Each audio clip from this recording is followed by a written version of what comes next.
everybody, and welcome to another exciting episode of Main Character Syndrome. I'm your host, Cheesymanfredo, aka Alfredo Morales, and with me today and always is Julian, my Julian. Say hi, Julian.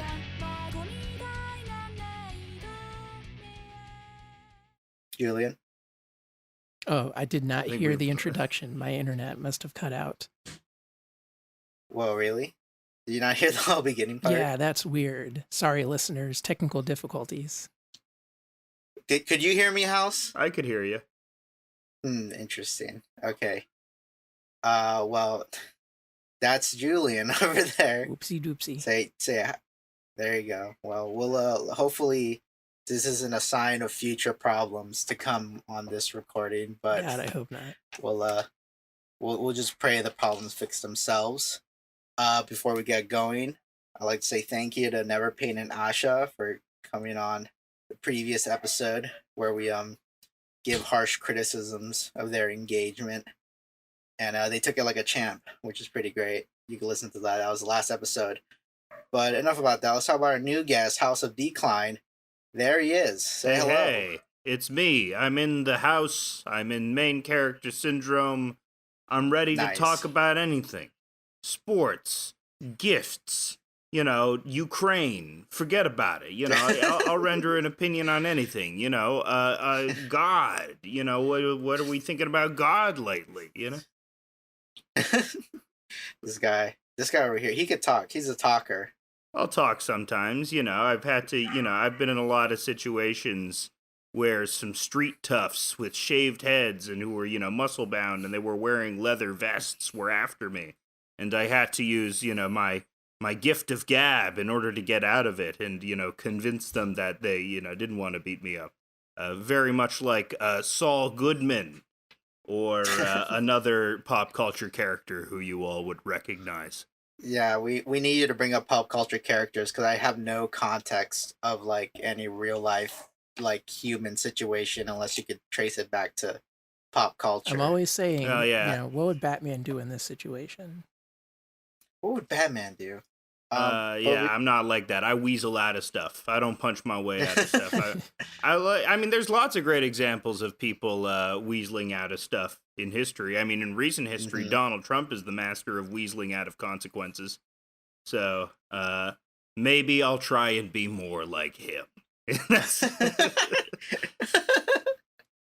You heard it here first, folks. But wait, before we deep dive in the House of Decline lore, what do you do? Let's say a listener is listening in on this and they have no idea who the hell you are. What do you do? What are you known for? I draw comics that are crude and focus their queer themes. Plenty of queer themes going on. They mostly follow around these sort of blobby, indistinct men with large penises frequently.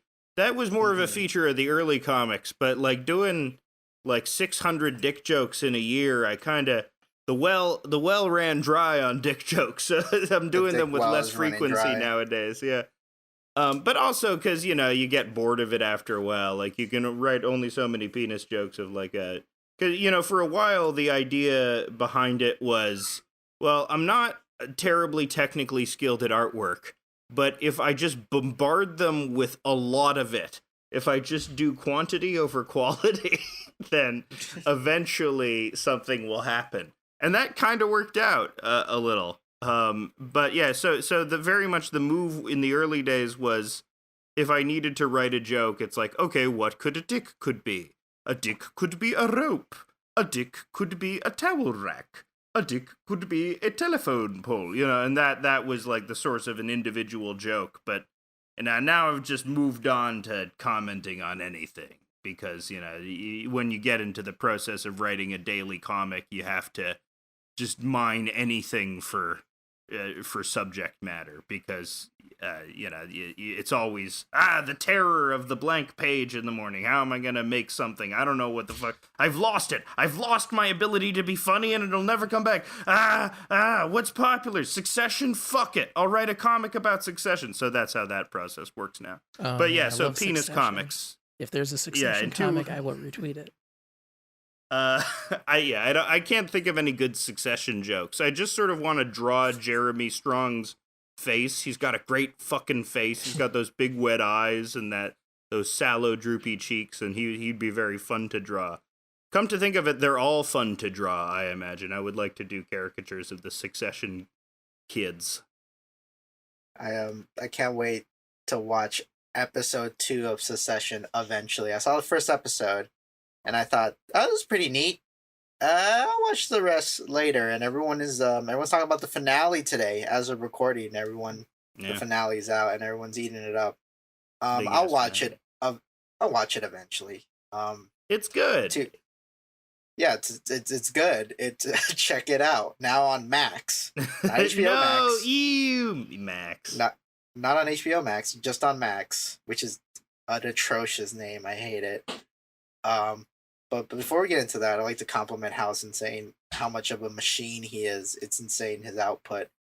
It's insane how many dick jokes you could fit in his brain, and he's just been pumping them out like no one's business, you know? It's insane. He has taken so much dick to the head. Exactly. Yeah. And he's giving it to me and you and everyone else who follows him on Twitter. Just sharing the love. Yeah. Exactly. Yeah, and it's great because no one, the dick joke market was been pretty like dry up until Haus showed up and just like overwhelmed it, you know? Well, people won't depict the penises. True. Something that I had noticed is that, because you'll see penis depicted in the porn comics, but you won't see penis depicted in the gag comics. You know, Extra Fabulous was doing, he's been doing dick and cum jokes forever, but he won't go so far as to depict the penis. Something I noticed. So there was, and I'll go there, baby. I'll depict the penis. Yeah, there's a comic I used to read called The Least I Can Do, and it's about this crass 30-something-year-old guy. A lot of penis jokes, but no penises at all. Yeah. That's probably why I stopped at reading least it.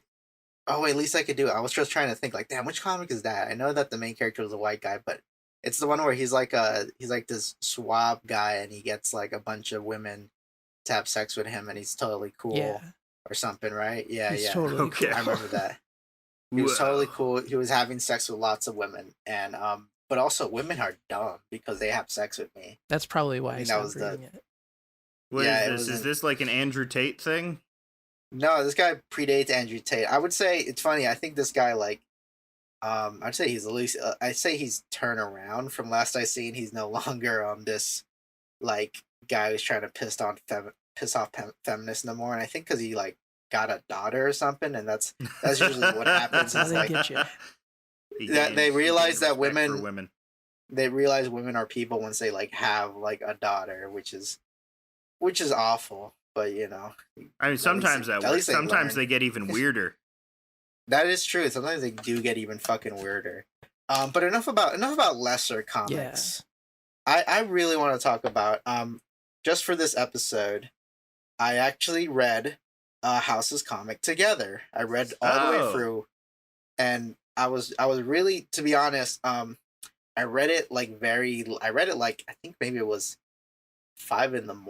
today because I have an atrocious sleep schedule. I'll tell you that much. And I was kind of like, I got home from work yesterday. I got home like around like 11, and I'm like, I should read that comic because I want to talk about it on the podcast tomorrow.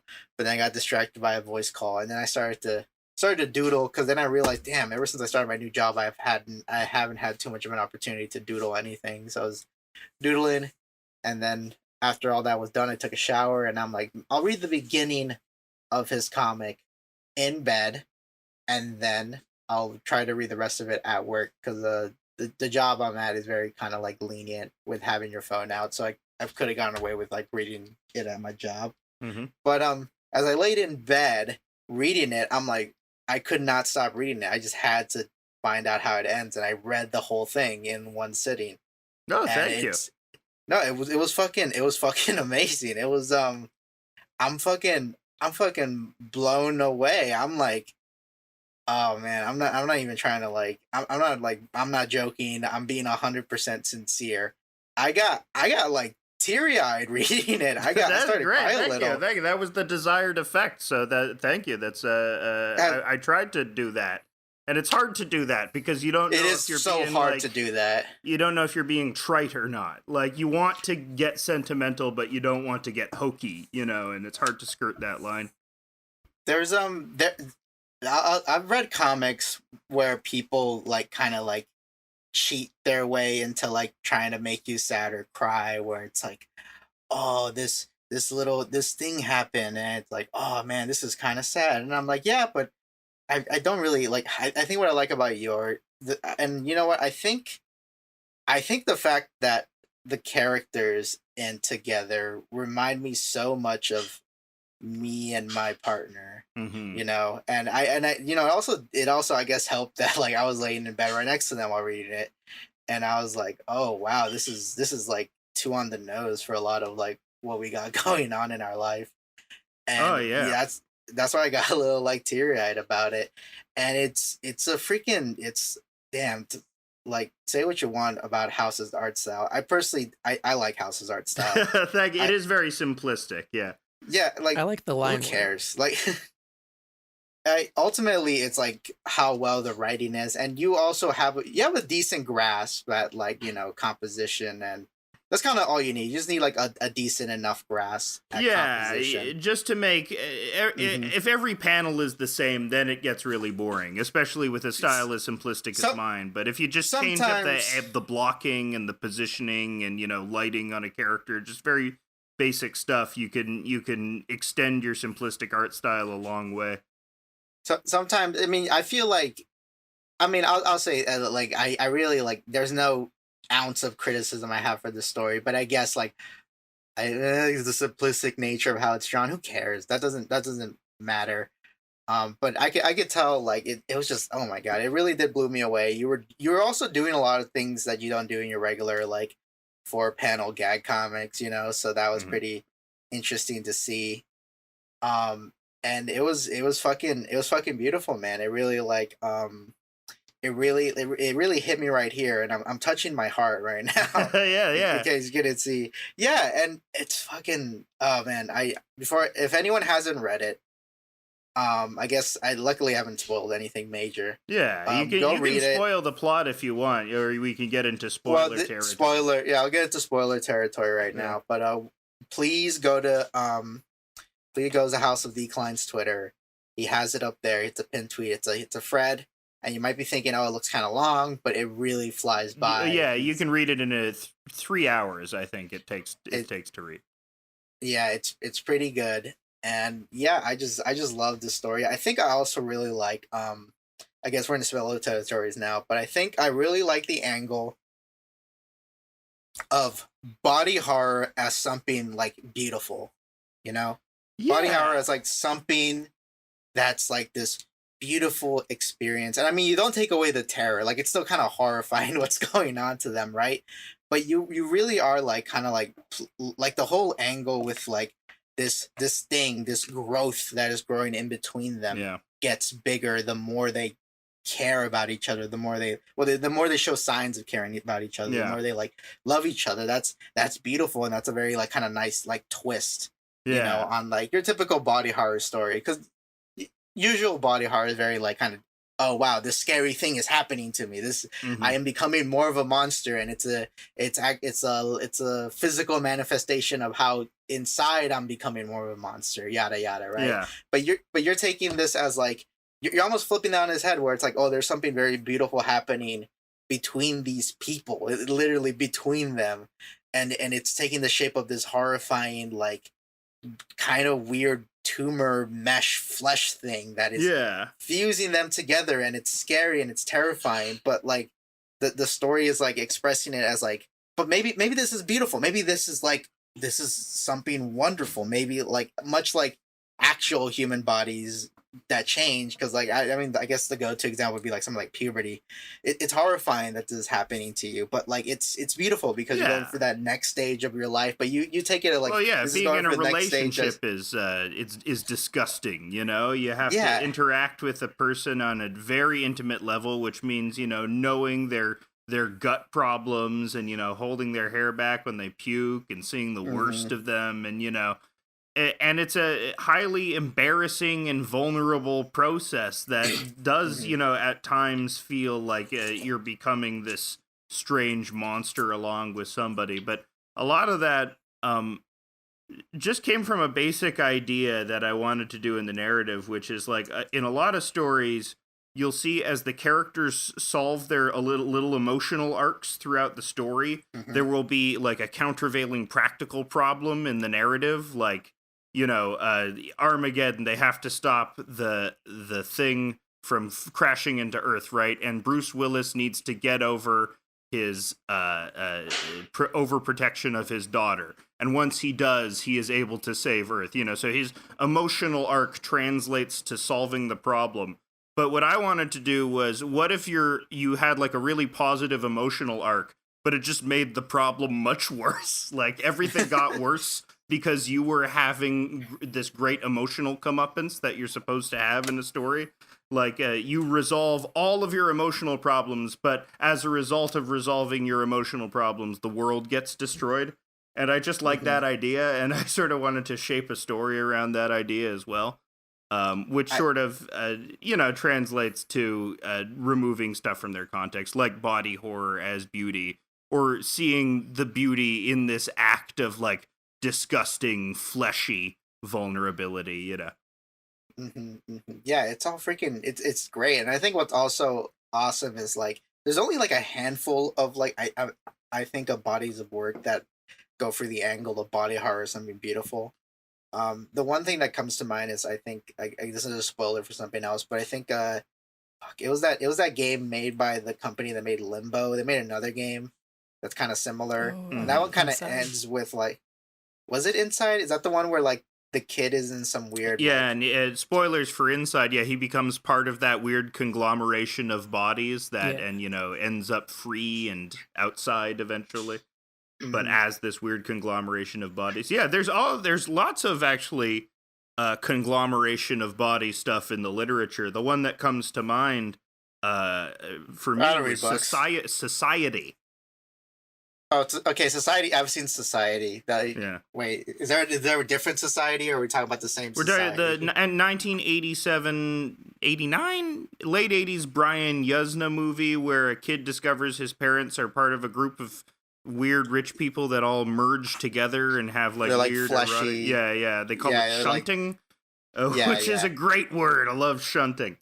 That I like that movie, but I feel like the ending feels very like I guess the ending's very much like, and the rich people are these fleshy monsters that eat other people. The end.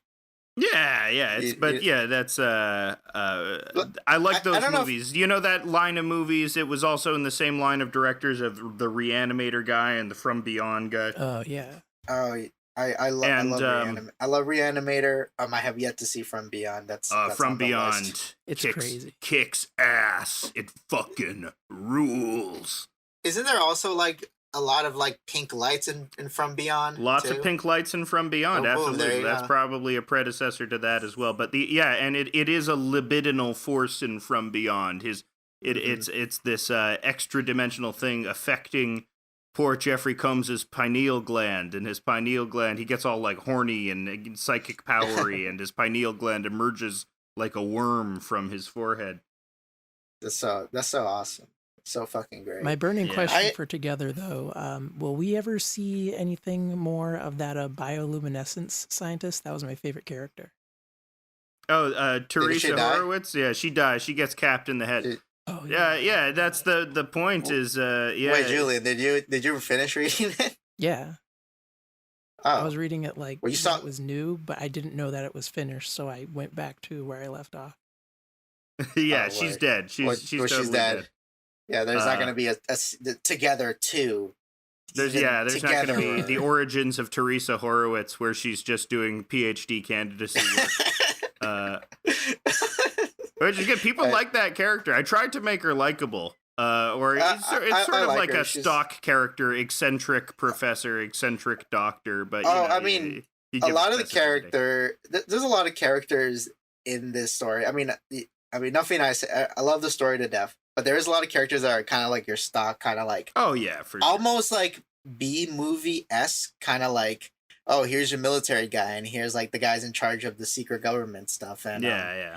here's like the fascinated scientist who's like fascinated by the weird thing, right? But I think what I like is I mean, I think the main leads just kind of steal the show for me, and it being all about like them, and I think the ending's pretty great, and the ending is like, I think what I also like, and I feel like an idiot might say like, oh, the ending is too similar to a bunch of other things, but I'm like, no, I feel like that's the point, because like it ends with kind of like there's almost this march of like these zombies fused together, like flesh people who love, who are in this embrace of love, and they're marching towards the fucking city. And in any other kind of like story, this is like, oh, this is horrifying, this is the end of the world. But no, this is like, this is this mass movement of like love, you know, of, Yeah, this like, is the beginning. This is evolution. You know, this is beautiful. Yeah, the beginning You- of something gross and wonderful. right, exactly. And I freaking, I just love that. In my head, while reading, I was like, I wonder if this is gonna be the angle of like body horror, something beautiful. And I'm like, yes, perfect. I love this. This is really great. It's The thing that people drew a lot of comparisons to, which I agree with, and I'm sure I was influenced by, was the Human Instrumentality Project ending. For Evangelion, where everyone just becomes goo together. Everyone becomes love goo. Yeah. I saw that people bring that up. Yeah, it is kind of similar. Although it feels very like there's something nagging me in the back of my head that like the key difference between that and Together, but I can't. Well, the difference in put it in a word. Evangelion is that it's just taken as a matter of fact that that's the point in which humanity would return to, and that's rejected by the main character, who only at that point where he's forced to commingle with the rest of humanity asserts his individuality and puts the world back to where it's supposed to be. I think also the key detail of like these kind of like fused people are like Human Instrumentality is like, oh yeah, this like pale Japanese schoolgirl shows up right in front of you, and you turn into Fanta, right? And that feels very like a decision has been made for you, and I mean that's kind of what's going on here. But it's also like the people you're closest to. It's this connection thing. I love the fucking shot of like when what was his name, Proctor, and what's the other guy, the one with the glasses? Oh, Dr. New Jersey? Yeah, Dr. New Jersey. Like they're holding hands as the like thing approaches, and I'm like, oh, that's so, mwah, fucking like chef kisses, like geez, like those little like kind of bits of like there is like sure these guys are like awful people, and if they were like in real life we would all hate them and everything, but there's just still like there's this humanity there. There's this like sense of connection, even though they're like, even when I love that part where Dr. New Jersey's like, oh yeah, we're like the same, you know, but even though Proctor sees it as differently, you know, they are kind of that's the some same. very heavy, some very on the nose foreshadowing I was doing. Yeah, true, but it's fine because the whole thing is like great, like it, right? Oh man, I just really I can't sing enough of your praises. House. Thank you. You really have like blown me out of the water. When Netflix comes to you for the film rights, who do you suggest to play the leads? Oh, I actually have thought about this.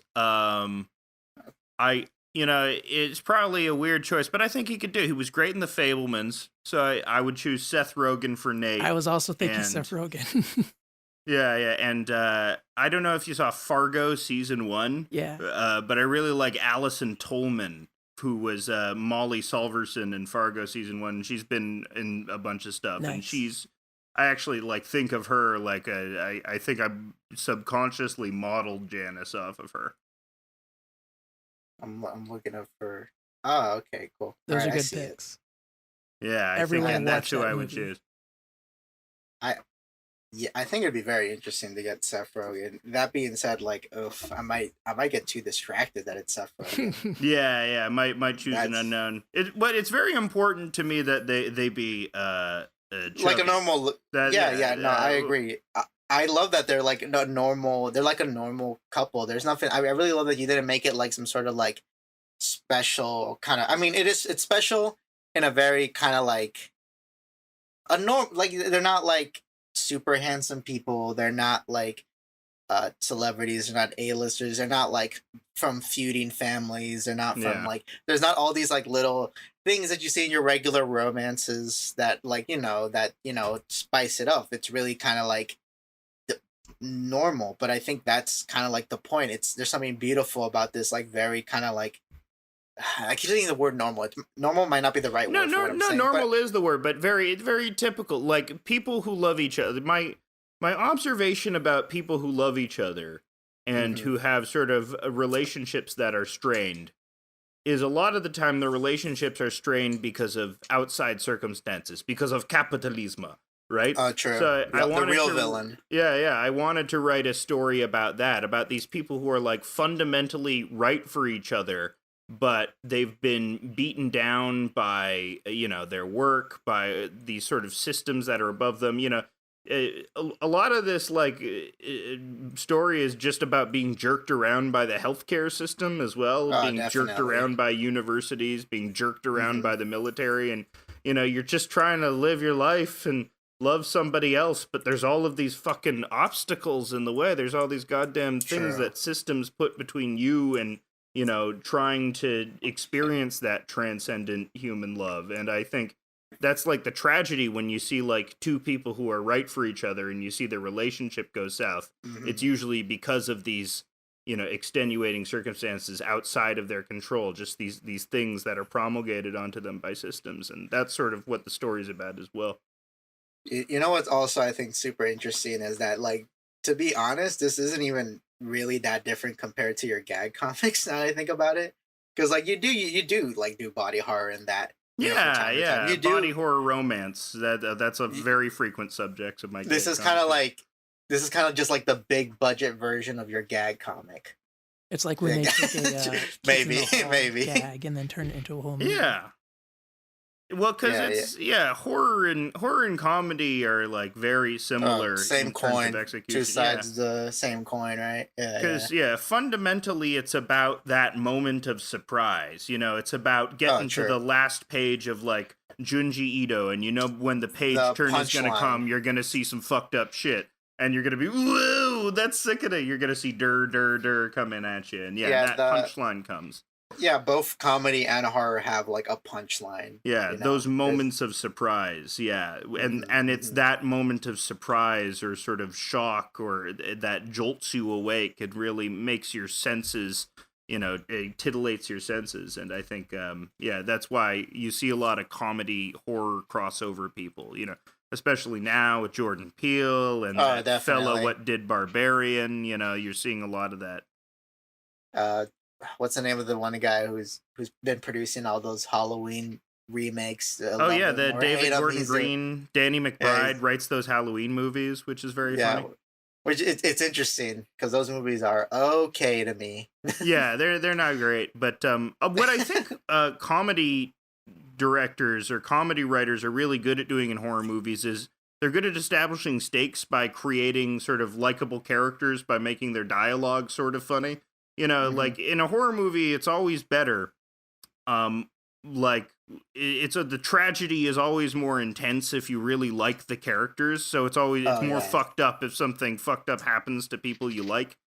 And I think Jordan Peele is very good at getting you to like his characters before he does fucked up stuff to them. In my view. Agree. And that was also something that I wanted to do with this, with the Together story, was to make characters who you liked being around, who you could vaguely relate to, who seemed like decent people, so that, while the thing that's happening to them is beautiful, it's still fucked up and gross, and you don't want it to necessarily happen to them, and you're not sure if they're doing it out of their own agency or because of the willpower of the Orgone or not. And where I learned that, where it was a very heavy influence on that is, do you ever watch any Mike Flanagan stuff? What's the most popular thing he's done? He did Midnight Mass, The Haunting of Hill Uh, House, the okay, Haunting yeah, of Bly Manor on those, Netflix. He did Doctor yeah, Sleep. those are all the things that are always recommended to me. But Yeah. I just don't. I mean, one of these days, I'll say there's a lot of media. There's a lot of media. There's a lot of content. There's a lot of media out there, folks. Yeah. There's a lot of media out there, folks. I will get to it. I am currently paying off my bills. I will get to that media. Don't worry. But oh no, but tell me. Oh, Keep well, talking, yeah, keep Mike talking, Flanagan House. stuff, they're just very sentimental. He really, and Mhm. because they're TV, because it's Netflix, they're miniseries, so you really spend a lot of time with the characters. So Mhm. you really get to know them, and he's very good at creating whole, likable, human-seeming people. So that Mhm. when fucked up stuff happens to them, it's a way more of a twist of the knife Mhm. than if it were just, stock characters from, say, like a Friday the 13th movie or something like Mhm. that. You don't Right. feel anything for those punished teenagers because they're not really, fundamentally, they're not people you can relate to. You don't put any Yeah, of your soul into them. those movies are meant. Those movies are like catered for like other reasons. Like those Oh movies are yeah, made just for. as spectacle. Yeah, I mean I appreciate them, but it's like Oh it's yeah, hard to get don't get very me wrong. scared from a Friday the 13th movie in my Oh because like yeah, I'm not invested in the characters. no, I get what you mean. God, Or like a Final Destination movie. I love the my favorite fucking it's so fucking great. I love the Final Destination series. But yeah, you feel for none of the characters because you sort of want to marvel at the wacky deaths. That's that's Yeah, that's the sell of the movie, not it, that you're having an emotional reaction to it. it goes to like I feel like there's a kind of like this is a little sidetracky, but a little bit. But what I notice about a lot of people is when they'll say things about like characters need to be like full realized people for you to enjoy. Some people are like, no, that's not true at all. Yeah. Sometimes a character could be a stock character because that's what the story needs. You need a stock character in that role in order to appreciate everything else. You know, um, like sure you add like you at least add like little bit of layers of humanity to like each like character in this story, right? Yeah. But still that doesn't that doesn't overshadow the real kind of like meat and potatoes of together, Mm. which is the relationship between Nate and Janice. Yeah, Right. yeah. That's the main focus. Those are the Mm-hmm. people who get developed. I mean, I would like to do like an Aiichiro Oda thing where like every minor character I go to like a crazy flashback where they have a hyper dramatic story. I would I love to I think that's great. Together I wanted to limit it in size and scope to something relatively short, but I think that method of developing every single character is also good and something that is unique to comics that you can do in a long series. I got buddies who hate when I say this, but I feel like they should have let the Coen brothers do live action One Piece. The Coen brothers? Yeah, they I should don't have know if let. they'd be able to touch that. Do you think the Coen brothers would be very interested in One Piece? I'll lock me in a room 10 minutes with them. I'll get them into One Piece. I swear I could do that. Mostly because I just love the Coen brothers' classic bit about like and then suddenly here's a side character who has this very super wacky thing going for them. Yeah. Mhm. Even in their serious movies, they'll still put the side character who has like a wacky angle, like the bear dentist in True Grit who just shows up, you know. It's and I feel like that feels very One Piece to me. Yeah. That, But I also that is- fundamentally think I say fundamentally, I'm saying that way too much. But like One Piece defies live action, like True. because spoilers for One Piece, but Luffy's power is he's literally cartoon god. He has cartoon powers. he's cartoon god. Yeah. So Um, it's like doing a live action version of Cartoon God is sort of funny and self defeating. I'll say this, and after this, I kind of want to leave the topic of One Piece because I want to get back to Together. But Yeah. there was this one moment in the I'm not a brony, but I'm aware of their history because they're yeah I know you laugh, but I'm no, not a brony. I just I know the history of Brody. I know the history. I know the lore. I've read the ancient Brony text. Yeah, yeah. And I am aware of the controversy that happened when Twilight Sparkle became an alicorn, and how it really kind of like threw the fandom into a loop, because basically what I'm saying is that oh, Twilight Sparkle became God in the show, and the Pretty show much, kept yeah. on going. And she could have easily solved all the problems because she was God, but she just never did it because they need stakes for this kid show. So then you're left to wonder, like, why make Twilight Sparkle into a god? That's kind of how that's my Alicorn moment is happening with Luffy in the series. I'm going for my Alicorn moment. That cartoon powers solve everything, so there's no What was tension kind of anymore? like a part of me is kind of like, oh man, like a part of me is just kind of like, he's cartoon god, and it's like that's why he could do cartoon things, and I'm like, no, but every character in the series does cartoon things, I'm reminded of a bit in the back of the Q&A for the manga chapters where someone asked, like, how come when Sanji does like the fire kick thing, his pants doesn't catch on fire? And I'm in my head I'm thinking, like, well, I never needed that explained because it's a freaking cartoon. But I mean, he has an explanation because Sanji's heart is like metaphorically so fiery. It's like it makes his whole body fireproof. Right, I love exactly. when he explains shit like that. That's cool. Right. But and enough about that. I really want to ask, how long did it take for you to come up for the storyline for Together?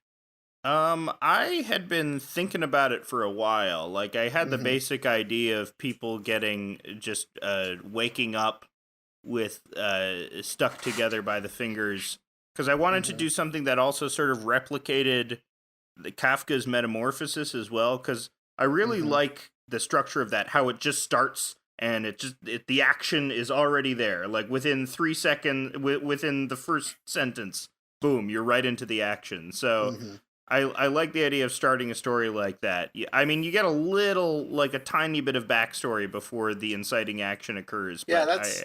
Mhm. yeah. So that's how it originally came about. I just liked the idea. What if two people got stuck together at the fingers and it was progressing and they were growing into each other? That was just the basic idea that I had. Mhm. Um, but then, yeah, I was basically writing it as I went along as like a daily thing. I didn't really have a set plan for it.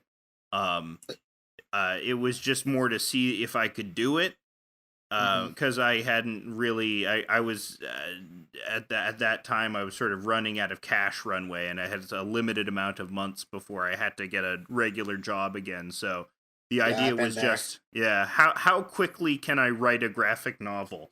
And Mhm. so I just took this idea that I had been kicking around for 5 years or so, and was like, well, I've now gained the ability from doing daily gag comics to be able to pump out a fairly decent amount of pages each day.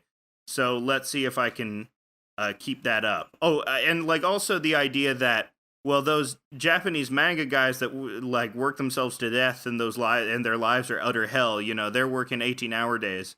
So if I can do half that, then I'll be good. And yeah, That's so pretty it smart. started just more as like a craft exercise, but the story took shape as I went along, because as I kept adding more story elements, more stuff fell into place that I knew I could use later. The scope of the story narrowed as Mhm. I made decisions in the earlier chapters of it. Oh, that's awesome. So did you say, like, you had it in the back of your mind for like 5 years?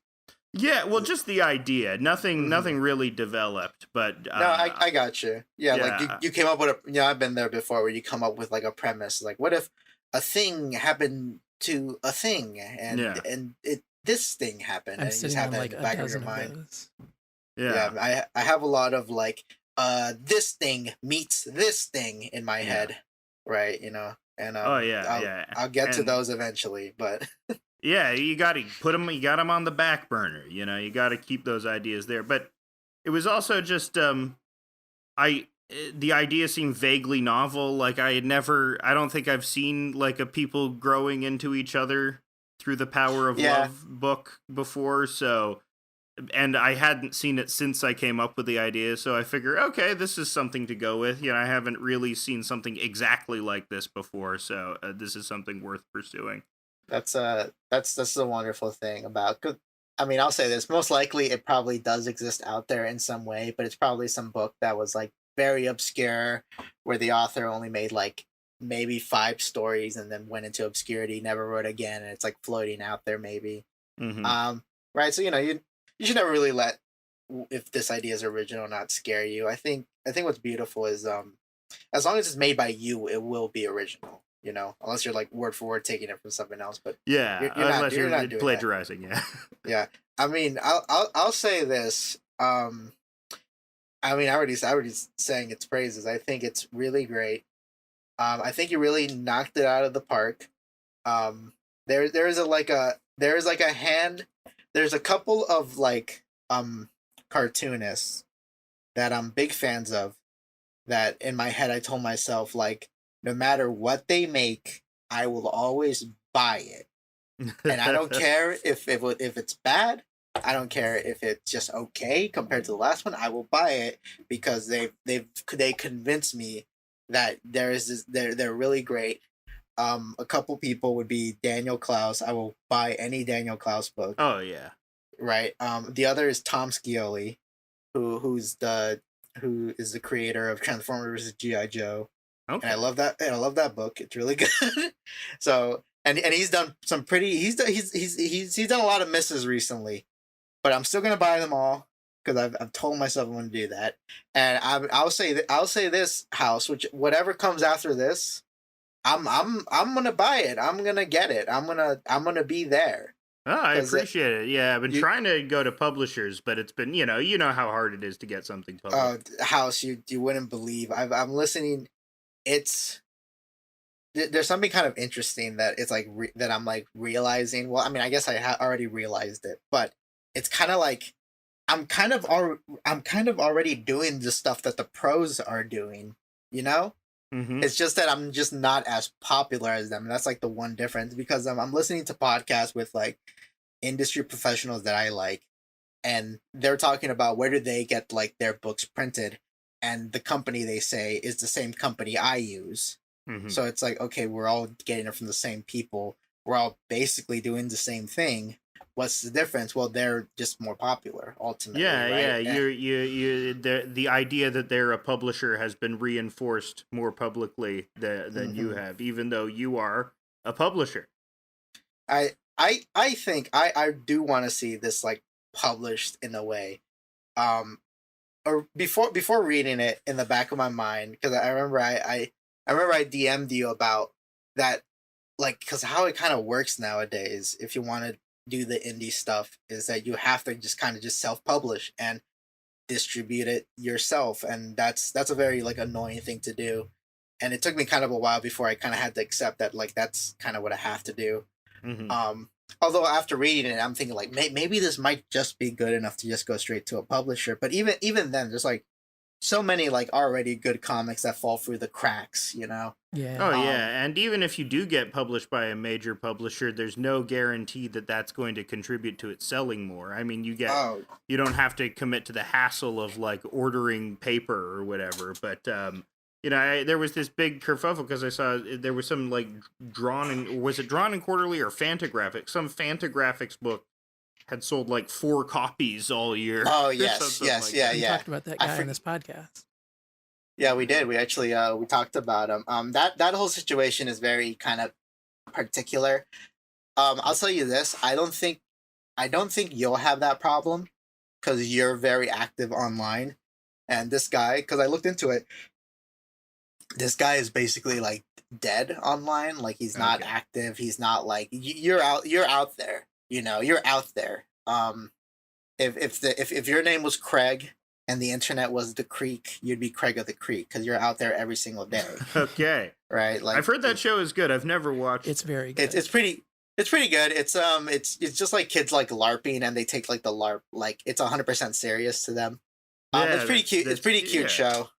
I like the design. It was in that reviled Steven Universe Beanmouth style, but I like the character. I like the Beanmouth style. I think it's cute. I think the Beanmouth style is great. I think I remember Ian Jones Quarterly once said that like I don't know why everyone calls it CalArt style because literally everyone's just copying the way they draw Simpsons mouths because they're kind of the original Bean mouth. Yeah, right. They're all. And no one ever. I see that now. no one ever talks about this. No one ever talks that they're the original Bean Mouth. So all the kids who grew up watching The Simpsons, who are animators now, they're just drawing mouths like that, but it's like framed as cal arts, which is just so weird. But the internet is Yeah. filled with dumb people. Speaking, I mean, Rebecca Sugar, speaking of Steven Universe and all that, I'm sure was a big influence on the comics too, because like she made the fucking best Cry comics ever, you know, and she made a great Simpsons Cry comic. Have you Oh, ever yeah, read that one? Yeah, I read that one. For the longest time, I thought that comic was like a true story. Oh no, it's so sad. Yeah, because like the way Rebecca Sugar has a thing where she draws her male leads to just look like her brothers. Yeah, Because they all kind of have that like they all have the curly hair. I was about to say Jufro. I can't remember if she's Jewish or not. yeah, the shaggy sort of and- look. Yeah, exactly. And Yeah, she's like Jewish. yeah. So like, and I was like, oh, just like because the whole thing is for the point of view of talking about someone's like brother, and I thought like, oh, did this actually happen to Rebecca Sugar's brothers? But no, it didn't. But it's a funny, it's a great comic. It is a pretty good cry comic, especially if you have a lot of sentimentality to like The Simpsons. As you know? I definitely do, because I'm right in that sweet spot. You know, I'm 33 years old. I boy. watched that shit religiously when I was a child, when the new good episodes were coming out too. And Damn. I very much fetishize The Simpsons, the old golden age Simpsons in my mind. That's awesome. That's awesome. Man, what was I gonna say? I think yeah, House. I do want to see this physically. If you need any help with that, I'm here. I'm here. I might take advantage. You know, it's getting to the point where I'm tired of mailing publishers, so I think I might have to take it on myself. We're in a very it's very annoying because I mean fuck, it was tough before, but the pandemic kind of made it even tougher because the paper shortage happened, and then a lot of places were kind of like we're not like taking any like solicitations for anything right now. Yeah, that's crazy. And the few places that are getting like very like choked up, right? Mhm. And they have like backlogs of people who've submitted stuff, so it's like very tough. I do think that it's all a gamble. Even I'm gonna actually next week I collaborated with do you know the artist Mimi Ori? Does that name sound familiar? I don't. She what are she they about? she drew a comic called Among Us Girl. Okay. Yeah, it became pretty. It was about it's like this cute girl. She likes Among Us, and it was pretty great. And it blew up, and it got her pretty popular on Twitter. But she's a buddy of mine. We've known each other for I think a year or two now, basically. And since last year, I wrote damn, this whole comic has a whole like story to it. But like years ago, before I did comics, I was actually trying to get to short films. Mm-hmm. Trying to get into a career into actually making films was my main goal originally. And I wrote I was working on a short film called Extra Souls, and we had to eventually cancel it because we ran out of money, and we were really dragging the production for too long. And the thing about working in short films is that no one is making money. No one is making money off of short films because it's all just gambling. We're all just gambling when we make a short film. Mm-hmm. So I just have that script, and I have a lot of like scripts for like different horror stories, but I really did like that story because I thought it was really good. I thought the twist was very interesting. And for a couple of years now, I've been like going back and forth between different artists to see who would want to draw this because I'm already drawing comics, but I'd like to start writing some. So like I just like the idea that to have a huge library where even like I'm not even doing the art, I am writing it though and whatnot, right? Mm-hmm. And I got it to Mimi Ori, and she just finished drawing it recently, and we're gonna actually just post the whole thing online free to read, but kind of daily to kind of hype it up, and that one's gonna drop next week, and we're also gonna try to go through the whole process of getting publishing. I am kind of basing my model on kind of how do you know what's his name, Alex Robinson, the Mr. Boop guy? Oh yeah. Alec Robbins, yeah. Yeah, Alex Robbins. I said Alex Robbins. Robbins, he publishes through Silver Sprocket, I think, which I tried to get into, but yeah, they're not accepting. You got to know somebody. It's I know some people. I know a person from Silver Sprocket, but even it's still it's tough. They kind of broke it down for me, and it's still He pretty also tough. publishes another comic, Crime Hot, which I've read some of it. It's very good. I like it a lot. Yeah, that's his self-published comic. Yeah. It is pretty good. I think what so the thing what needs to kind of happen is that a lot of these companies, they need to kind of like they're more interested in like stuff they know will kind of turn a profit, you know. So if you're just like kind of like if you haven't like been selling or self-publishing your stuff, they don't know how much your stuff makes in money, you know. So but once you like have that out like publicly and like they see that, you know, they'll be more comfortable in wanting to like publish some of your stuff, although that's no guarantee. That itself is kind of a gamble. I'm not super interested in I know a lot of like comic people do the whole Kickstarter game where they kickstart every single issue of their comic, and that works out fine for them, but it's kind of like they only make enough to publish the comic and send it out to people. They never make enough to like just live off of it, which is like it's just like my goal, and I don't know if that's your goal. Yeah, eventually. Yeah, eventually. I'm trying to do it through Patreon, which is all right, but it's I'm not making a living off of it yet. Yeah, it's all just so fickle, you know. It's so hard to figure out what's gonna work or not. I do think Together has a lot of potential. It's tough. It's tough making comics because it's tough making comics nowadays because you have to do a little bit of everything. You gotta do a little bit of marketing. You gotta do a little bit of like shipping. You gotta. And also you're just competing with so much more now. You know, there's just so many more. Like I went to the Toronto Comic Arts Festival recently, which is one of the biggest. I think is the biggest independent comics arts festival in the world, but just blown away by the sheer amount of fucking comics. Who the fuck is reading all of these? Like, and this is what I'm competing with. I need to turn the attention away from these folks, you know, all of which are making these incredible, you know, series about, you know, their YA protagonist who transforms into a tiger.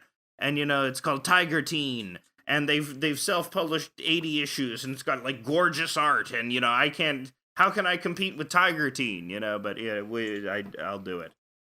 I'll do it. Yeah, I mean, I'm rooting for you because I want to see more. I want to see more House. I think this is really great. Even if the next long form comic has nothing to do with horror or romance, and it's like literally the opposite of it, I'll still read it. I'll be there. The next long form comic that I've been toying around with, or that I have an idea about doing, and who knows, it might be very far off, but I really want to do. I'm serious when I say I want to do a One Piece style, really long running, like superpowers comic. That's what I like about One Piece. It's like a superpowers comic, but they're not superheroes. I mean, they are, but you know. They're not. They're pirates. They're not superheroes. They're pirates before they're superheroes. They have shonen superpowers. Yeah, which are like different from like American superpowers. Like I feel like American superpowers are kind of like he does this thing. Yeah. Right. Like Spider-Man, he does the thing. Right. Yeah. While in Japan, it's like they do. Here they don't just do the thing. Here's the math behind it. Yeah. There's really specific rules for powers. I also really like. So I would like to do something that has that. But yeah, I have this idea where somebody a friend is captured, and a ragtag group of misfits must harrow hell, and they must kill the 72 demons of hell in order to save their one friend, and you know, go back. And it would be One Piece-esque in that the various layers of hell would have different environmental settings, and there would be like different political conflicts within them, and they would win demons to their side. But wow.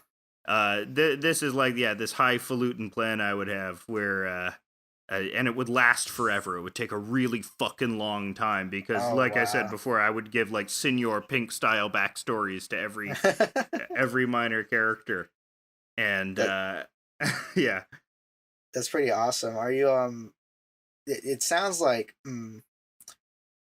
are you gonna try to like go to a different approach with your art style for yeah. I this? would do a slightly more realistic art style, like give them ears and noses, and Okay. give them identity. Because the maybe in this I've been trying to skirt around it. Something I really want to do, and I'm sort of influenced by people like Grant Morrison and even Alan Moore who did stuff like that. But I would really like it if like people were able to summon various entities from different world mythologies. Like someone was able to, a character Like was able to summon Mariette from the voodoo mythology, or someone was able to mm, summon someone from Tagalog mythology, or something like that. And y- but I want to be gentle in my approach with that, because you being a white guy, oh I yeah. think you can so I easily was fall into the cultural appropriation accusation. I Eh, was e- gonna bring that up, like saying like you gotta be careful which ones you pick because Yeah, yeah, some of them mean a lot to specific people. Yeah. yeah. Yeah. But I like the idea of these characters having JoJo like stands, but are various mythological figures as well, hmm and that's what they use in order to defeat the white devils at the center of Toronto. Um, the damn the because real. yeah, they have to fight their way through European hell. It's the Oh hell that was okay. devised by Europeans, which is why they're fighting the 72 demons of the Ars Goetia, the Lesser Key of Solomon. And it's funny That's because it's fun because you also have a list to complete, which is a feature of many shonen manga or even Pokemon. There's a bunch of we're they, going down the list, and we're they love defeating their all the bosses list. and mini bosses. Yeah, They love their list. yeah, Big list fan. yeah. Oh man, Big fans of lists here. what was I gonna tell you something? Oh man, with me like I've been kind of like with me I've been trying to just focus on making projects that I feel like will sell, you know. Hmm. And I guess I'm selling out, but it's more like I feel like you're not really selling out as long as you're doing projects you want to do. You know, Yeah. you gotta tie that, you gotta like toe that fine line between like what's something that I like that is currently popular, and just do Yeah. my version of that. You know, right? Like Yeah, Jeff like already I did mean, the it, so reality is, that's all yeah. the excuse I need.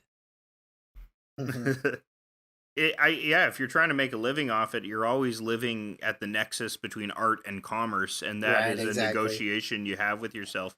Yeah, but I don't think there's any reason why that should diminish your art. I mean, you can look at guys like Will Eisner, who hmm did The Spirit, and he was a very business minded type of guy. Or Yeah, even there's like a part of me that likes that old Jewish type of or that Roger Corman instinct where it's like, look, kid, we're making a picture here. We got to put in a monster. There's got to be blood. There's got to be titties. We got to oh, sell this thing, okay? We got to I sell this thing. fucking love Yeah, Roger Corman. he's a yeah, yeah. fucking he's such a Chad to me. Yeah. Oh, I mean, I would argue he is the most influential filmmaker of all time. Just how many Mhm, people came up through the Corman system? Spielberg, Scorsese, all mhm, the brats. Were influenced. A huge part of their movie influence was because of Roger fucking Corman. mhm, Genius. mhm. You know, I remember a couple episodes ago, I had some buddies on, and I brought up that like this point that I found out through the Jack Kirby biography that was written by Tom Scioli, and I mentioned how like Jack Kirby was also very much like kind of just focused on what could sell, Hmm. and because there's like a people mostly just think of the superhero stuff when they think of Jack Kirby, but there's a lot of things he was making all sorts of comics. Like I mean he could be credited as one of the guys who invented romance comics. Like that's Oh how yeah. much stuff he was doing. Like there's a bit where it's like I mean also that also stems back from the fact that he grew up during the depression, so it's all about like trying to keep yourself afloat, Yeah. and B, that he had a family to feed, right? Hmm. So he couldn't really spend too much time doing the stuff that's like, oh, this is for my soul kind of thing. You know, he had Yeah, to kind he of couldn't think do his about esoteric stuff. Although Yeah, he really did a lot of esoteric stuff. He got to it. He got to it later through like promises through Marvel and DC that eventually got him like backstabbed. It's really crazy how experimentally, especially with that late period collage stuff. Like, oh my god, people. However much of a genius you think Jack Kirby is, you're underestimating him. I think I just love that whole, like, to me it's the saga of like Thor to like New Gods to back to like Eternals. Like, to me that's like this complete kind of like saga in my head, because it's like there's a lot of just very similar ideas going on here. Like, the whole idea of the New Gods was that originally he wanted in Thor, he wanted the universe to end, and then in their place would arise the New Gods. But he moved to DC at that point, so he did the New God story at DC instead, right? And that's kind of like the Lost Connection. But it's like it's the same style of art anyway. It's like the philosophy, his like the way he names things is still the same, right? So nothing has really like changed too much. Aside from now he's kind of a little bit more of comics royalty, so they let him do like the weirder things, you know. He has a character called the Granny Goodness, and people are like, "That's fine, Jack. We trust you." Granny Goodness rules. Granny Goodness is great. Everyone always like acts like, "Oh, what an awful name," but I'm like, no, all those characters on that planet have like bad guy names. Here on Apocalypse, here's Pederast. Every time I hear Big Barda, I'm like, yeah, I buy into that 100%. Yeah, Mr. Miracle, real name Scott Free. That's awesome. That fucking rules. I love that shit. Yeah, I always found like the Eternals and like the Apocalypse and New God stuff really interesting, because Jack Kirby is like, he's this 5'4", you know, I don't know. He was short though. But he was like this tough as nails Jewish kid from Brooklyn. You know, in living in an era that was, you know, especially hostile to Jewish people. And you know, he grew up with the war as well. He grew up with knowledge of the Holocaust. So I always found it interesting that it always seemed to me it was this guy that was hashing out his incredible rage at God, or his incredible like this manifest Jewish desire for revenge that is also commented on in movies like Inglourious Bastards. But he was hashing this out through these almost like Aryan Supermen, or through these ideas of like hierarchical Aryan Supermen. You know, I always thought that was really interesting, that how he was like negotiating his own understanding of the terror of the world and his own faith and his connection to it through this thing that was ostensibly the tool of the enemy that was used to oppress him. This idea of, you know, and, you know, that's a recurring theme throughout New Gods, is you got the bugs and the gods as well. You know, the idea of people separated into this class hierarchy. And, I always thought that was a super interesting quality to Kirby. Yeah, it literally took the words out of my mouth with the whole, like, oh yeah, basically the image of like what these like basically human monsters wanted to create are the very same heroes that will like destroy them, you know.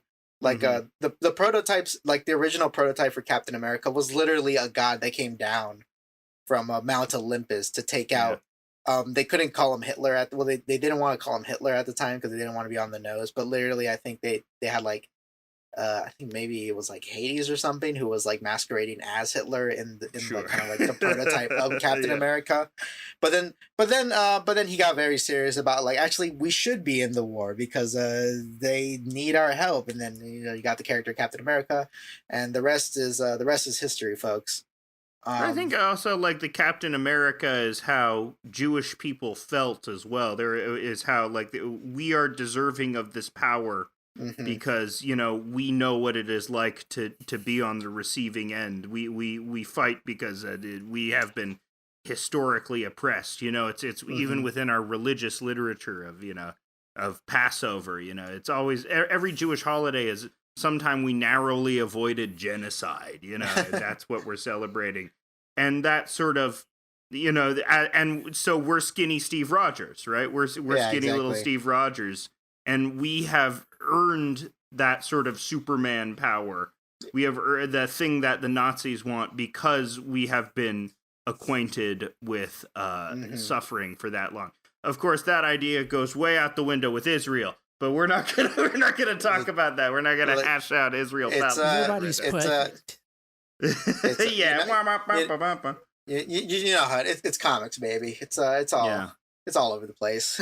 There is no Captain Israel. There's Sabra, the Jewish mutant, but I think that's the only Israeli. I mutant think I think I heard in that character. next Captain America they're going to introduce an Israeli superhero. Yeah, it's Sabra. They're introducing Sabra. That's awesome. Awesome. Yay! Classic Marvel Yay! move. Are Yeah. you excited for? I think Harrison Ford is playing the president in that movie, and Okay, yeah. and if you know anything about comics, you know what eventually is like going to be the final boss fight in that movie, which I want to see how people react to that. Yeah. Yeah, it's gonna be interesting. Damn, I had a couple other things I wanted to say. I got sidetracked by Koibi talk, but it's damn. What do you? Yeah. Okay. Well, in the meantime, yeah. Together is great. We literally spoiled the whole story, kind of in bits and pieces. Go out and read it and buy the print copy when it eventually comes out. When it though. eventually gets out, yeah, because I really do think House could make the big bucks. We're gonna Off of try. it. We're gonna try. Mhm. We're gonna try and make some Scott Pilgrim money. You know, Exactly. It's bring tough. body horror back to Toronto. You know, David Cronenberg took it to Greece, and you know, Crimes of the Future was great, but we got to bring body horror back to Toronto. That's what I'm saying. We need the House of Decline Scott Pilgrim, where it's like there's like 7 and there Scott Ramona's a guy. It's gay now. It's gay. It's gay. Well, there's lots of gay stuff in Scott Pilgrim. Maybe instead of There video game is. references, it could be like late '90s television references. Yeah, all Very- Simpson references. Everyone communicates through Simpsons references. Oh god, And they fight with Simpsons references. they could summon Simpsons characters to fight for them. Yeah, yeah. A guy yeah, who's they never have actually seen JoJo The Simpsons style just Simpsons. does the Nelson laugh, and everyone's like, "Fuck Yeah. you, man." We could, Yeah. You don't some- know The Simpsons, they'd all say to him. I summon Hans Moleman as my shield, and he takes the damage for me. Yeah, he binks the football binks him in the crotch. Ooh. Oh, I think I was gonna say, yeah. So currently, right now, I'm not gonna be mad. I'm gonna ask you a question. Okay. I'm not gonna be. You gotta be honest with me. I'm not gonna get upset. I promise. I'm not gonna scream off my head. I'm not gonna blow Okay. a fuse. Have Okay. you read Mick Pagliacci? I'm sorry, I have not read McBalliachi. Okay, that's okay. That's fine. That's fine. I am not bothered. There's no anger in my voice. I just want to make that clear. There's no seething rage. I'm not. There's no seething rage because we all know that after this, House is gonna fix his mistake. He's gonna go I'm on my gonna read Twitter it, and read it. He's yeah. gonna read it and next time he comes on the show, he's gonna read it and it's all gonna be golden. It's Yeah, gonna, we'll talk about McBalliachi. right. But that goes on to my next point. I was gonna I think I'm gonna do another kind of like similar comic to McPagliacci, and this is based off an idea that like a follower of mine gave me. 'Cause I thought, oh, this might actually be kind of an interesting idea. But basically, I'm gonna do my adaptation of 12 Angry Men, Okay. and but instead of men, it's gonna be Sanrio characters.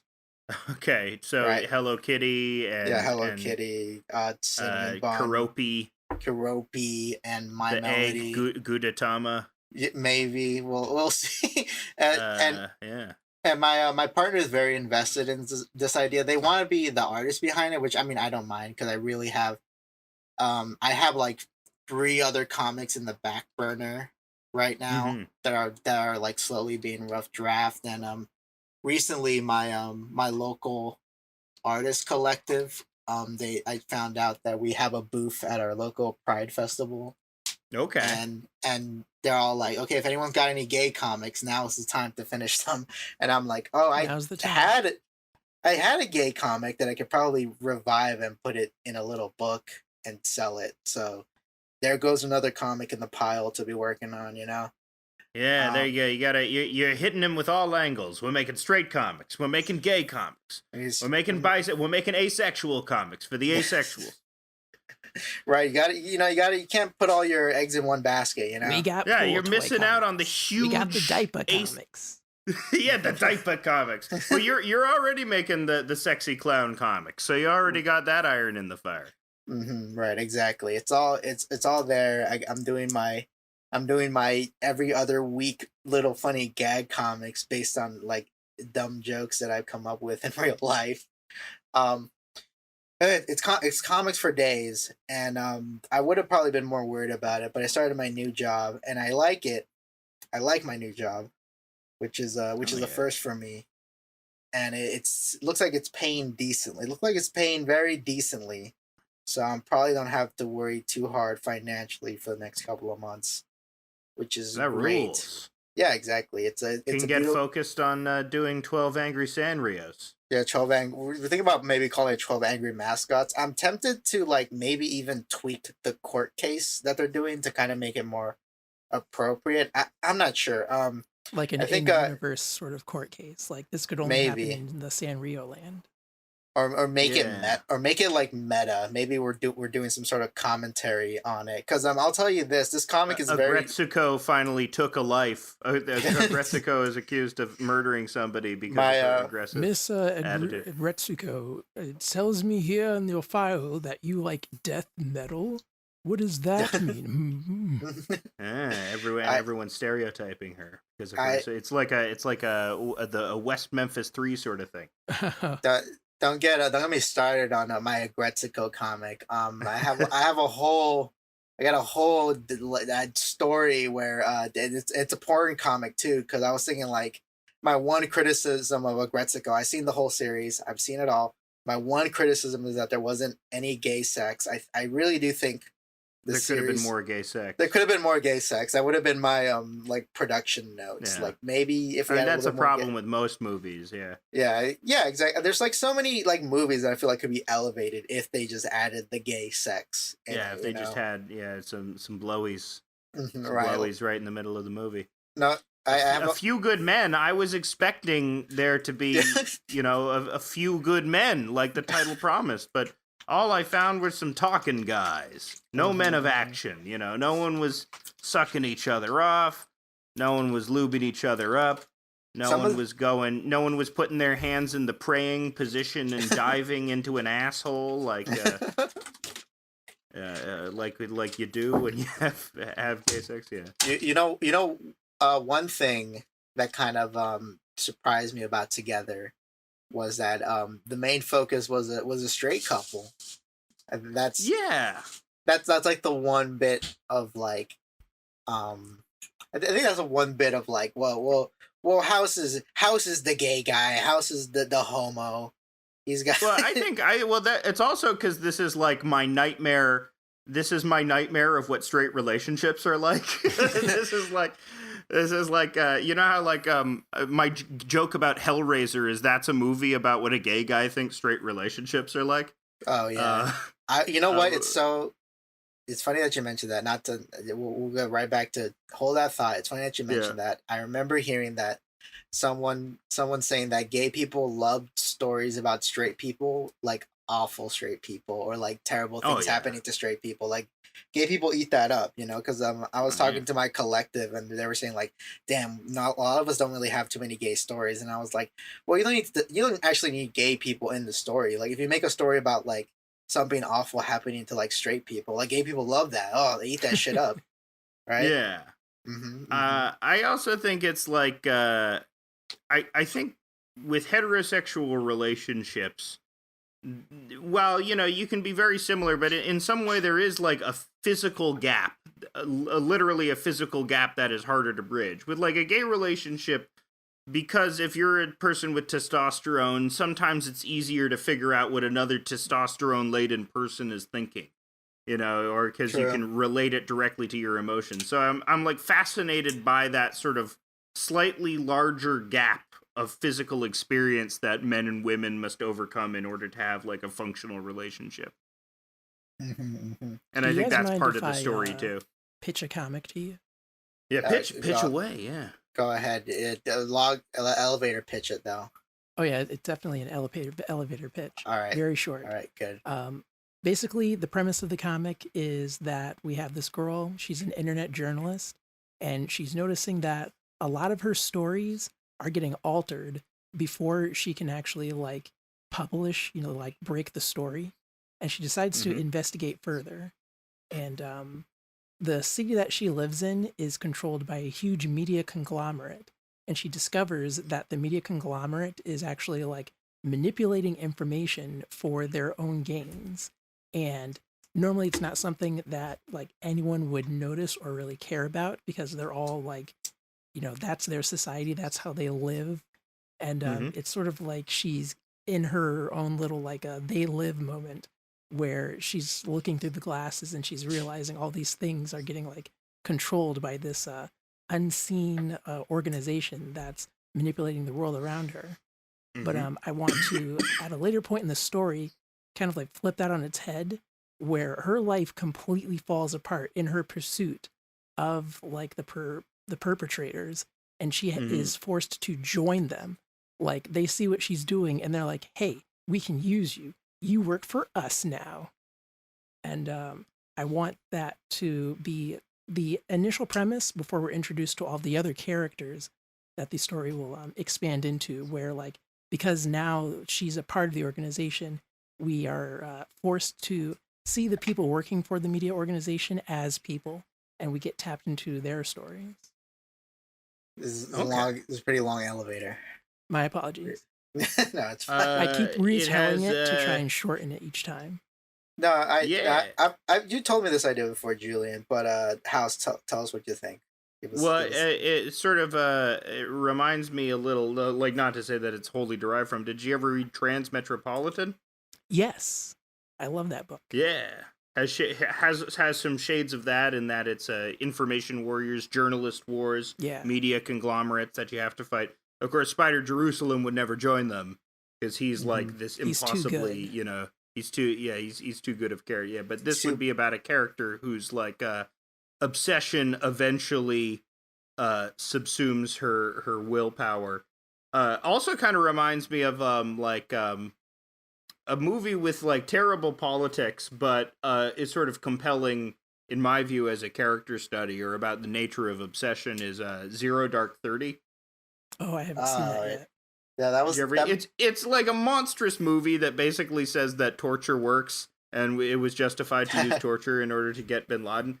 So if you investigate it on its like jingoism levels, it's not great. But the movie sort of provides a compelling character study. Like, who are the like sickos at the fucking FBI and the CIA who do this manhunt, who commit themselves to this hunting this one guy? What is the personality of this type of person? And you see the Jessica Chastain character sort of become subsumed by this singular obsessive task that sort of erodes her character as the movie goes on. And I sort of think the movie is interesting in that respect, and sort of that thread of that plot line reminds me of it.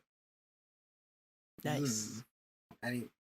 You're making me interested in watching Zero Dark 30. It's like as like a document of like where America is at. It's like pretty necessary to watch, because if you really want to get your finger on the pulse of like what a lot of America thinks, that's a very good movie to watch. I do like pieces of media where like it's obviously like expressing some sort of like ideology or politic that I don't agree with, but just something like when you get the idea across, like, I don't know if I want to say if it has an emotional resonance beyond its political resonance, if it has an emotional resonance, you can appreciate it on that level. Yeah. Kind of like a big go-to example, I guess, would be something like maybe Ghostbusters. Yeah, it has very libertarian politics, but right, it's but Bill Murray's so funny. He makes me laugh when I look at him. Yeah.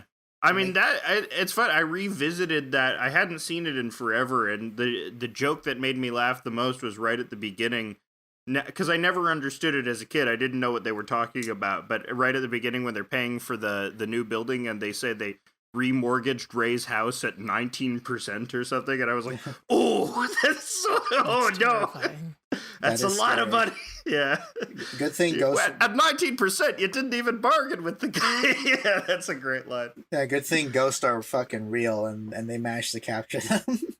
Yes, yeah, it was very financially useful for them. The fucking EPA, the goddamn EPA, the fucking EPA.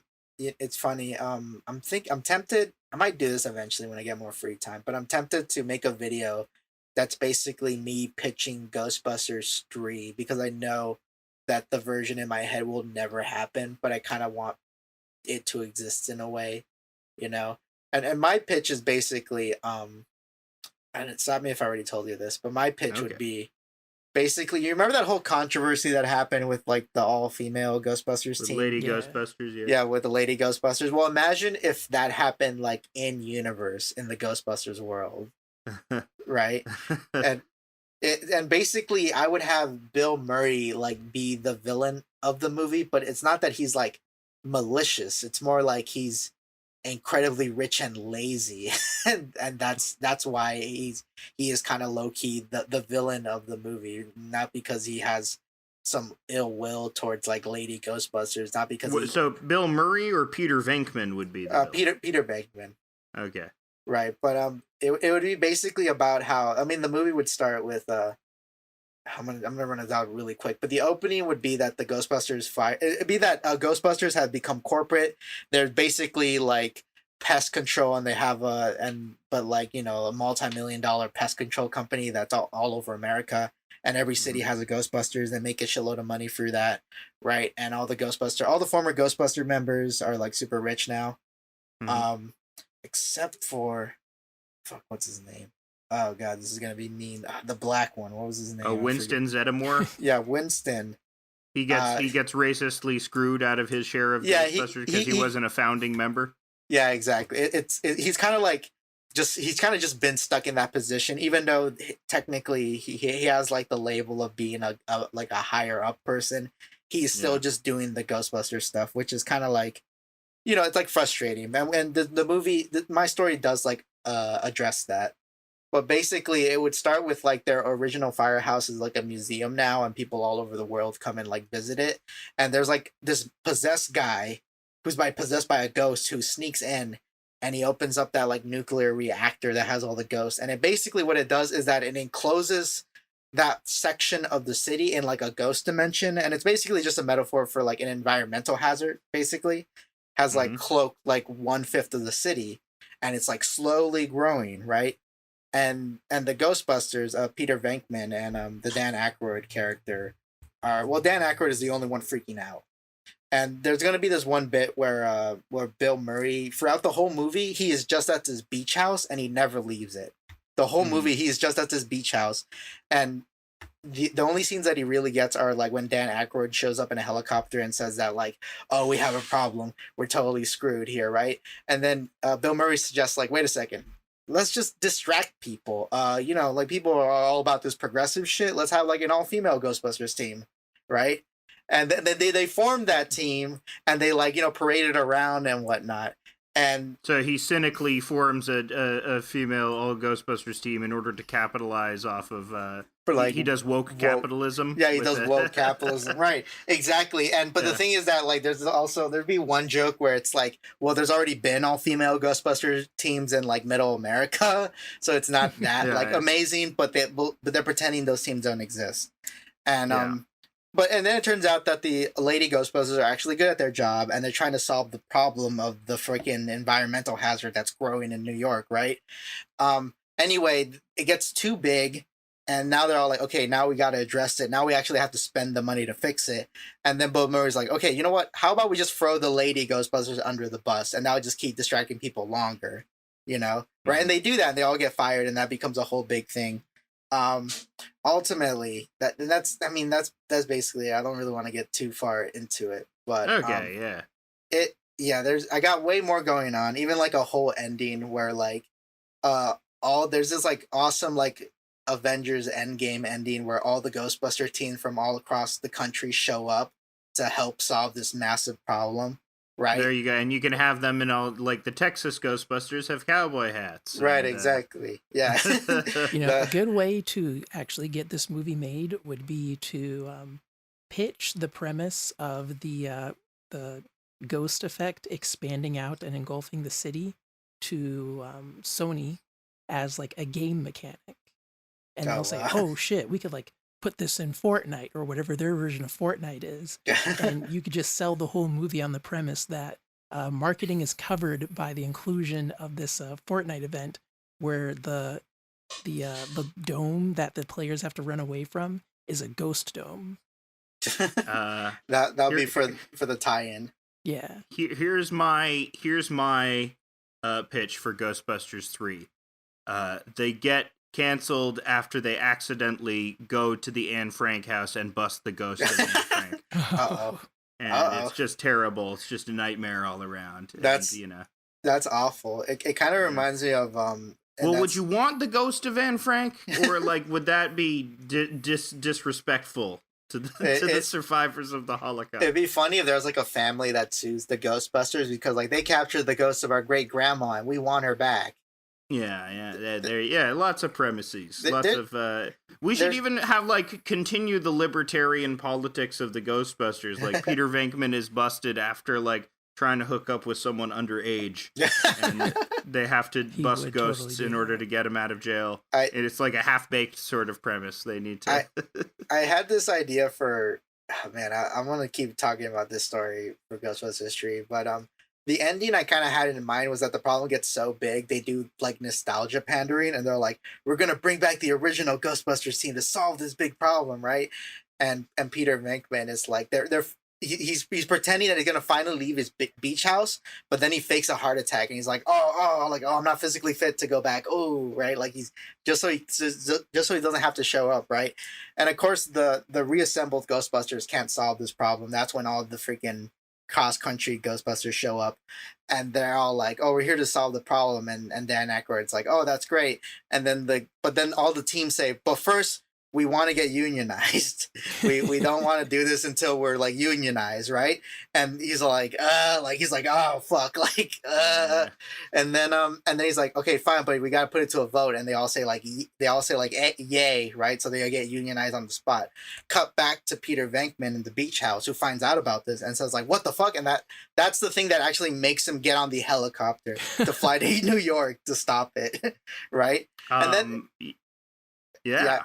And then they do stop the threat. They stop the big ghostly threat, and then we see Peter Venkman in the helicopter, and he's flying over, and he's like yelling. He's mad that they got unionized, and then his helicopter gets blown up because of some stray like ghosts, whatever the fuck, blows up his helicopter, and he literally dies at the ending. And the ending is all of them like they're enacting a statue in his honor for saving the city. Mm-hmm. Mm-hmm. Right, and then that's yeah. Because that's mostly based on like, because if you look into kind of the history of Ghostbusters, there was always this vibe that Bill Murray didn't really like the movie too much. Yeah, he was too good for it, but that's sort of what creates the character of Peter Venkman. That's why the character works so well, is because he's so utterly he's experiencing all of these nightmarish things are happening, all these surreal nightmarish things, and he's just, I'm a cool guy. I'm Bill Murray. Nothing gets to me. It's true. This guy has no dick. True, exactly. I'll make that video eventually when I fucking have way more free time.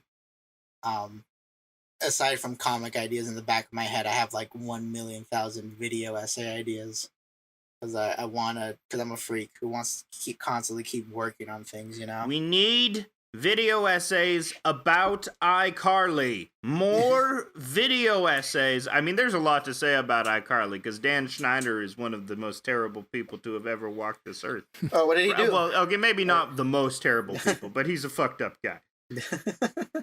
Oh, why? What did he do? Dan Schneider? You don't know about Dan Schneider? No, I know about Dan Schneider. You know about Dan Schneider. People know about Dan Schneider. Yeah. Oh boy. Alrighty. I think we're getting close to the end of the podcast. Is there anything anything you want to talk about before we go into our ending segment? No, I got nothing to talk about. I got I watched the end of Succession. It was fine. I liked it. Did Kendall die? They all died. They all they were all in a Zeppelin, and it got shot down, and they were all hugging each other as the Zeppelin went down, and they were all singing the theme to Succession while they were going down. They were all Epic. going do do do do do do do do do. That's pretty cool. Now I'm gonna just watch. like that. Now I want to watch the show. As Roman Yeah, that's goes exactly what down, happens he's in it. like, Jerry's panties, Jerry's Yeah, he's jacking off a little. panties." He's jacking himself off a little bit as he's doing that. Because Ju- he's the sex freak, our Roman. Yeah. Julian, anything you wanna bring up before we go into our closing segment? No, I don't have anything. I wanted to go on a little rant where I complain about difficult things that are happening, but I will spare everyone that nonsense. Ooh boy. Ooh boy. Yeah. Before Let's we go hear to about easy things, not about difficult things. Yeah. you know what's very easy is our catchphrase. This podcast has a catchphrase. House. You want to take a guess of what the catchphrase is? If you got to be the main character, at least have a lot of goo on the penis. That's pretty close.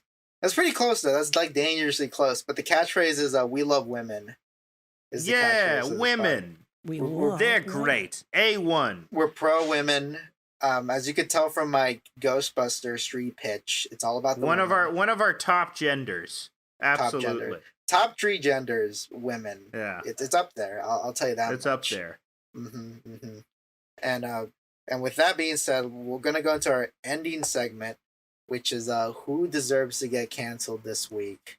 Who deserves to get? I don't want to try to cancel anybody. Well, it doesn't gotta be a person. It could just be like a concept or a group of people. Like we're really not super picky on what needs to get canceled. But but I got one, and I want to cancel people who draw. You see this on Twitter. It gets super popular. Someone gets a guy character, they gender bend them, and they make them into a cute girl. I really hate it when they default to making them into just a skinny, big tit, big thighed girl. I really hate that. It's so boring. You want different body types in your gender bent. Exactly. Illustrations. I'm tired of like they'll take Dr. Eggman and then they'll make him skinny anime girl, and it's like this looks like it doesn't look like a femme Dr. Eggman. It just looks like an anime girl cosplaying as Dr. Eggman. If you're gonna make be egg shaped, you moron. Exactly. Should be egg shaped with big old egg boobies. Like exactly. Use the egg as the foundational shape concept. It's in the name, you morons. They also omit his massive schnoz. Exactly. Yeah. Why are you shaving down the schnozzes of Eggman? It's like when beautiful Semitic women feel the need to get their noses shaved down in order to conform with society, you know? No, exactly. I hate it when a girl has a big beautiful schnoz. And she ruins it by shaving it down just because society said so. No, ew, gross. No, fuck that shit. Yeah. It's like we that need the big one noses comic with Luffy and Nami, but in this case, Nami's like, I think I'm getting a nose reduction, and Luffy says, "Please don't." What's you know how people say like that we should kill like doctors that help trans teens? I think we shouldn't do. I think we shouldn't do that. I don't agree with that. Yeah, I don't agree with that. But I definitely do not agree with that. I think we should kill doctors who shave down noses. I think that should be the actual doctors we should kill. That's who we should have our the schnoz destroyers out there. Exactly, the schnoz destroyers, the people that draw Peppino from Pizza Tower as a skinny girl. No, he's supposed to be round and Italian. God damn it. Kirsten Cinema, if you're listening, we've got a platform for you. Fucking exactly. Who should we cancel this week? Julian, you got someone you want to cancel? I do. It's a pet peeve that's been on my mind for a while.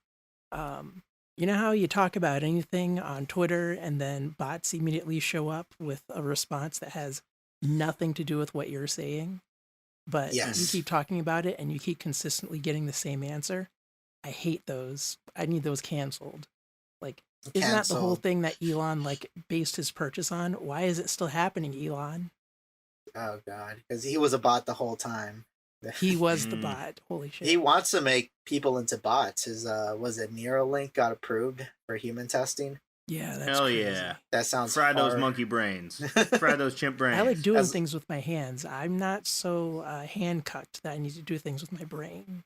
Yeah, I'm good. I think my brain is like the last thing I need, like a fucking like Wi-Fi signal in.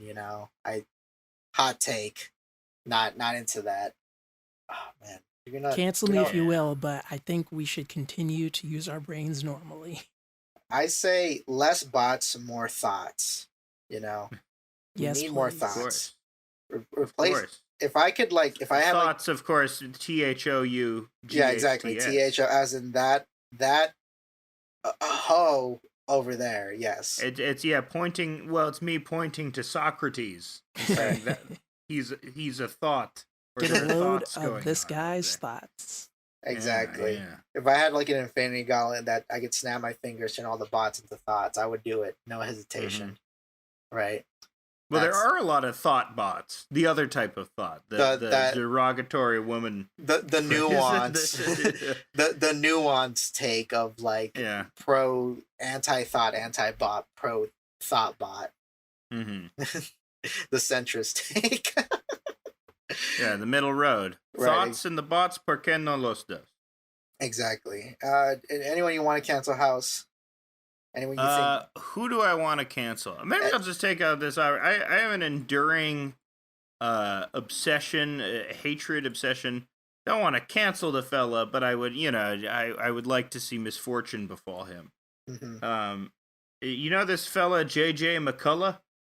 That sounds a little Yeah. familiar. I talk about him a lot. I sort of have this ongoing fixating. He's the guy who hatred gets of on him. YouTube and he's like, "Hello, friends. Did you know that Canadians can be gay?" And he's like, Yeah, "The he least does it, gay yeah. guy I've ever seen." Wait a second. Is he? Oh, I seen him before. Well, he's yeah. a YouTube sort of. He's got centrist, right of center, slightly right of center politics, and he does like articles about Canadian politics for the Washington Post, like op-eds. But That's he where also I has first like a found out YouTube about him, the channel. Washington Yeah. Post. Yeah. His YouTube channel where he does soy face thumbnails and like says, "Oh, maybe some facts that you don't know about Canada," or here's a breakdown of the party system in Canada. And he like plays up his Canadian accent. He does Canada face, which I find very deeply offensive. Canada face. Yeah. Yeah, That's pretty good. really no. It is.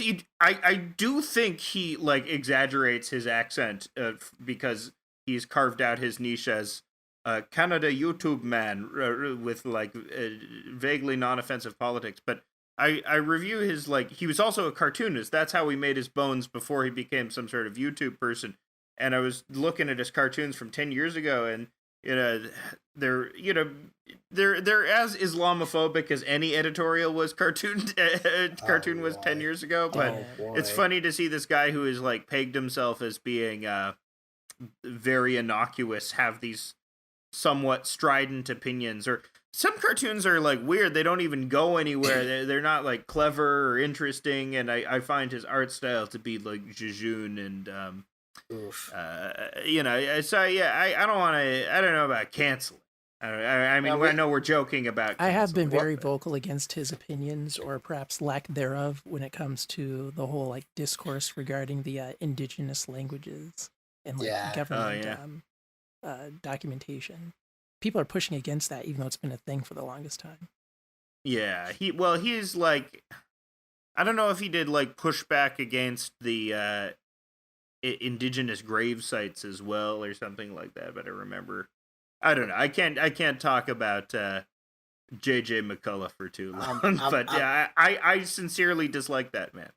I'm pretty big. I relate to that one clip from Futurama where Zap Brannigan is against the neutrals because you don't know where they stand. That's me against the centrist. Yeah, they're telling their wife hello. Tell my wife I said hello.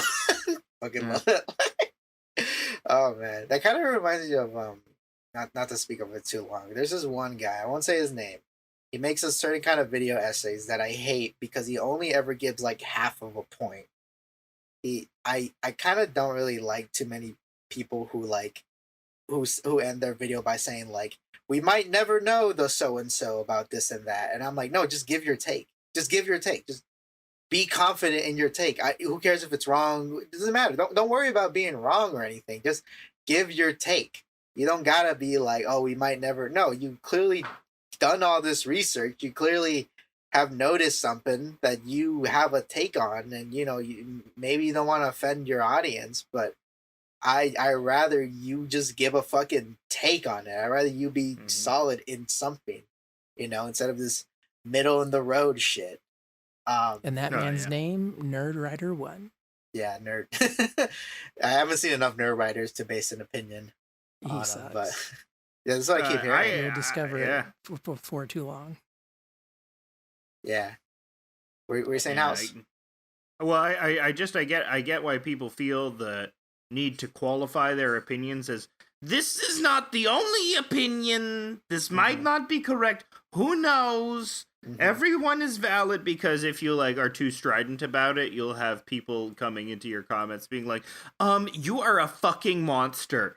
You are terrible if you think that this is the only interpretation. You fucking asshole. Yeah, people have very strong reactions.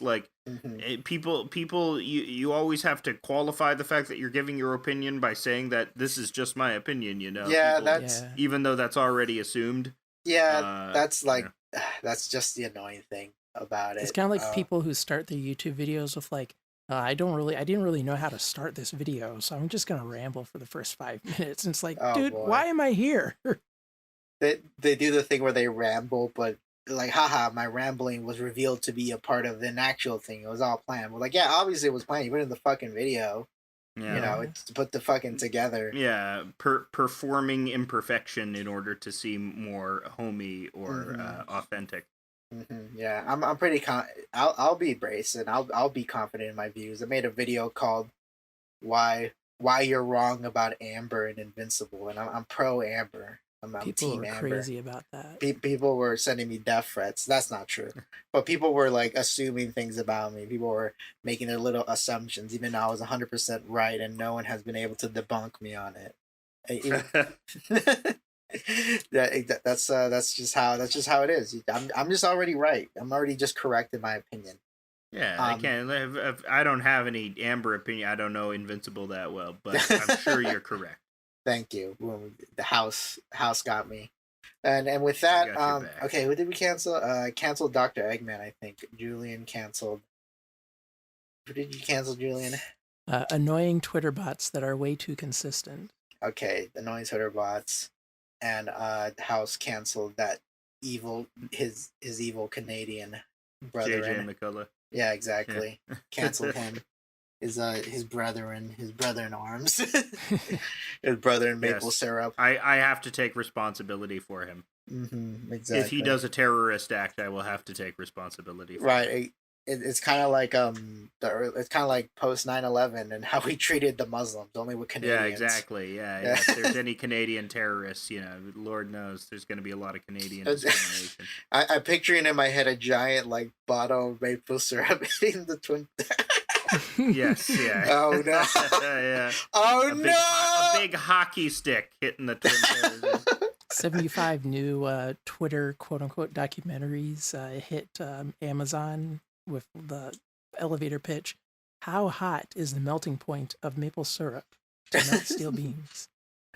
No one talks about the third hockey stick, no one. Yeah, instead of called loose change, it's called loose loonies. Awesome. Man. Okay, and I think you'll never hear jokes like these on SNL. All right, great jokes. Second to last thing. House. What do you wanna promote besides read together? Everyone read together. You gotta read it. If you haven't, if you're convinced, if you haven't read it, you gotta read it. It's on House's Twitter. It's on House's website free. too. You have no reason not. It's literally free. It's free. It takes a very short time to read. It's pretty good. It's a pretty good. It's got a beginning and middle and end. It's got themes. I demand everyone draw fan art of my favorite character.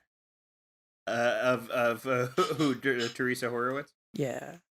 You're gonna have to. You gotta be the change you see in the world, Julian. I gotta draw her. I am planning out my art. Draw her all thin and lithe, and with big, large bosoms. That'll get him. I'm not. I love Together. Not gonna draw any fan art for it as a protest against Haus until he reads Mick Pagliacci. Then I will draw them together. Okay. Right. That's my terms. And I look forward to that. The ball is in Haus's court now. But yes, go check out House's stuff if you like Gad Comics. He's got it. If it's gonna be Pride Month soon, and House is gay. He's the big gay. Yeah. So I'm big gay on Cartoon Campus. He's the big gay on Cartoon Campus. So you got to read his comics. You can't read any comics by straight people. If you don't do it, it's a hate crime if you don't read my comic. That's true. By the way, I'm bisexual too, so you got to read Mick Pagliacci. There you go. And Villainverse. You got to read all my comics. People who had the wrong opinion with regards to big Twitter artists, this is how you pay recompense. You have to pay tribute to the big Twitter gays. Exactly. Yeah. Who knows how long Twitter is gonna last anyway? I have fully focused on being TikTok popular is my new angle now. I'm gonna become a big TikTok artist now. Ooh boy. Julian, what do you got? What do you got to promote before we head on out? VQCD.in. It's my website. It's where all my cool stuff is located. Recently, I opened up a forum on my Discord. So if you're interested in talking to me directly, check it out. It's cool. I hope. Hell yeah. Yeah. Hell yeah. And me, Cheesymanfredo. You got Mick Pagliacci on Twitter. The Mick Pagliacci motion comic is out. Actually, I'll tell you this, House. If you watch the motion comic, I'll count that as you reading the comic. Hell yeah, that's like audiobook in it. Right, exactly. I literally hired people who sound like the Ronald McDonald characters reading the lines. It makes it sound a little bit extra funny when the shit I make Grimace say. It's all there. it's all there. Next week Mimi Ori is gonna start posting publicly Extra Souls. It's gonna be the comic event of the summer. It's gonna blow your load. I promise you that. We've been cooking it up for a good while, and it's gonna be a banger. You're gonna be like, yes, we should have let Cheesy cooked, is what you're gonna say once you read this comic. And with that, I think I think we're at the end. Goodbye, everybody. Goodbye. Bye.